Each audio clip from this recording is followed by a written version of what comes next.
In his recently published memoir, Sonny Boy, Hollywood icon Al Pacino takes readers on a profoundly introspective journey through his life, sharing some of the most private, painful, and surprising moments from his childhood and storied career. One particular story stands out for its raw vulnerability and lasting emotional impact on the actor, a traumatic injury he suffered as a 10-year-old boy that continues to haunt him even into his 80s. As Pacino recalls, the incident occurred during his early years growing up in the gritty, working-class neighborhood of New York City's South Bronx. It was a time in his life that was characterized by both youthful exuberance and the daily struggles of urban life. The year was around the mid-1940s, and like most boys his age, young Al was full of energy and curiosity, constantly seeking adventure in the concrete playgrounds and crowded streets of the Bronx.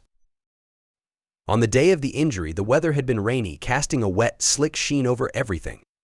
Despite the precarious conditions, Pacino, always an adventurous spirit, found himself daringly walking along a narrow iron fence as if it were a tightrope. "I was walking on a thin iron fence, doing my tightrope dance," he writes in the memoir, with a blend of nostalgia and regret. He had been performing this risky balancing act, a common challenge among neighborhood kids, as the rain continued to fall that morning. However, what started as an innocent, youthful game quickly turned into a nightmare. His footing slipped on the rain-slicked iron, and in a flash, he fell hard. The fall was unforgiving. As Pacino slipped from the fence, his body plummeted downward, and the sharp, unforgiving iron bar made brutal contact with the most delicate and vulnerable part of his body.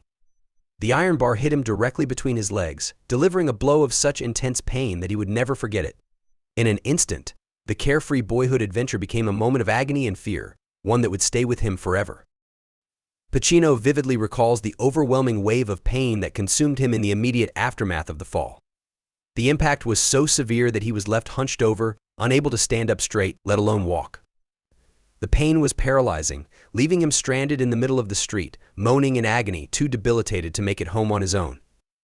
He writes about the sense of helplessness and desperation that overtook him as he realized he couldn't move and was entirely at the mercy of whatever help might come his way.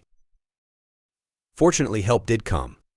A kindly older gentleman happened to be passing by and saw the young boy in distress. Sensing the severity of the situation, the man quickly intervened. In an act of compassion, the stranger scooped up the injured Pacino and carried him to his aunt's house, which was nearby. The stranger's timely assistance was a stroke of luck in a situation that could have been much worse, and Pacino expresses his gratitude for the man's intervention, though he never learned his name. Once at his aunt's house, Pacino's ordeal was far from over. In fact, the next phase of the experience was almost as traumatizing as the injury itself. As he lay on the bed, his pants around his ankles, he found himself in the deeply uncomfortable and embarrassing position of being examined by the three most important women in his life: his mother, his aunt, and his grandmother. All three women were understandably concerned, and as they gathered around the injured boy, they prodded and poked at his penis in an attempt to assess the damage. Pacino recalls the utter mortification he felt as the women whispered anxiously to each other, discussing the injury in hushed tones while they examined him. At that moment, lying there exposed, young Pacino could barely contain his embarrassment. He wished for the earth to swallow him whole, even going so far as to plead in his mind, "God, please take me now," as the examination dragged on. It was, as he puts it, one of the most embarrassing experiences of his life. And despite the care and concern from his family, the emotional impact of the incident left a lasting scar. Eventually, a house doctor was called to assess the situation more professionally, and to everyone's relief, the damage was not as severe as it could have been. The doctor determined that there was no permanent injury, and while the pain lingered for some time, Pacino's body would heal.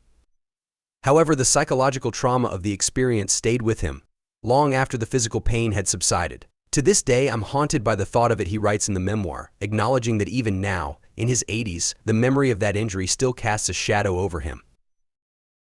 "The injury," he notes, "left my penis attached. Along with the trauma, though he recovered physically, the emotional and mental scars would remain a part of his story, woven into the complex fabric of his life experiences." This story of childhood pain and embarrassment is just one chapter in Sonny Boy, a memoir that offers a deeply personal and intimate portrait of Pacino's life. Known for his powerful, larger-than-life performances on screen, Pacino shows a different side of himself in this memoir, a side that is vulnerable, reflective, and profoundly shaped by the challenges and hardships he has faced.